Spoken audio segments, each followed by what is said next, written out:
கர்த்தரை நம்பியிருப்பவர்கள் தங்கள் பலத்தை புதுப்பித்துக் கொள்வார்கள். அவர்கள் கழுகுகளைப் போலச் செட்டைகளை விரித்து பறப்பார்கள். அவர்கள் ஓட்டினாலும் களைப்படைய மாட்டார்கள், நடந்தாலும் சோர்வடைய மாட்டார்கள். ஏசாயா 40:31. பொருள்: மனித பலத்திற்கு வரம்புகள் உண்டு, ஆனால் கடவுளின் பலத்திற்கு வரம்புகள் இல்லை என்பதை இந்த வசனம் நமக்கு நினைவூட்டுகிறது. நாம் சோர்வாகவோ மனச்சோர்வுடனோ அல்லது சிக்கிக்கொண்டது போலவோ உணரும்போது கடவுள் மீது நம்பிக்கை வைப்பது நமது உள் பலத்தை படிப்படியாக நாளுக்கு நாள் புதுப்பிக்கிறது.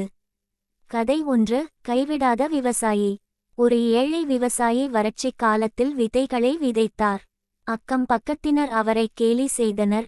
ஏன் உன் உழைப்பை வீணாக்குகிறாய்? ஒவ்வொரு காலையிலும் அவர் தன் வயலுக்குச் சென்று பிரார்த்தனை செய்தார். ஆண்டவரே, நான் உம்மை நம்புகிறேன். வாரங்கள் கடந்தன, மழை பெய்யவில்லை. அவர் சோர்வாக உணர்ந்தார், ஆனால் அவர் கைவிடவில்லை.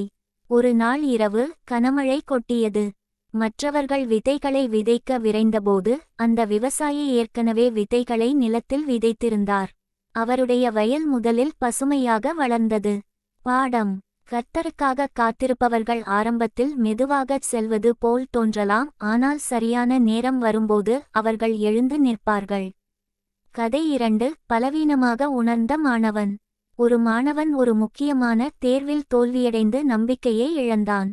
நண்பர்கள் முன்னேறிச் சென்றனர், தான் பின்தங்கிவிட்டதாக அவன் உணர்ந்தான். கைவிட்டு விடுவத இன்ஸ்டெட் அவன் ஒவ்வொரு காலையிலும் பிரார்த்தனை செய்தான். கடவுளே, என் பலத்தை புதுப்பியுங்கள். அவன் பொறுமையாக ஒரு அத்தியாயமாக படித்தான். அடுத்த ஆண்டு அவன் சிறப்பு தகுதியுடன் தேர்ச்சி பெற்றான்.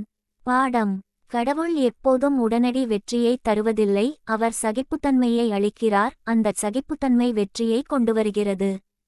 கதை 3. அந்த மூதாட்டியின் விசுவாசம். ஒரு மூதாட்டி ஒவ்வொரு ஞாயிற்றுக்கிழமையும் ஒரு குச்சியின் உதவியுடன் மெதுவாக தேவாலயத்திற்குச் சென்றார். அவர் ஏன் இன்னும் வருகிறார் என்று மக்கள் ஆச்சரியப்பட்டனர். அவர் புன்னகைத்துச் சொன்னார், நான் மெதுவாக நடக்கலாம், ஆனால் என் இதயம் ஒரு கழுகை போல பறக்கிறது. அவருடைய விசுவாசம் ஆன்மீக ரீதியாக சோர்வடைந்த பல இளைஞர்களுக்கு உத்வேகம் அளித்தது. பாடம்: உடல் பலவீனமடையும் போதும் கடவுள் மீதான நம்பிக்கை வயது அல்லது பலத்தை விட ஆவியை உயர்ந்த நிலைக்கு உயர்த்துகிறது. முக்கிய படிப்பினைகள்: காத்திருப்பது வீணானதல்ல. மெதுவான முன்னேற்றமும் ஒரு முன்னேற்றம்தான். கடவுள் சரியான நேரத்தில் பலத்தை புதுப்பிக்கிறார்.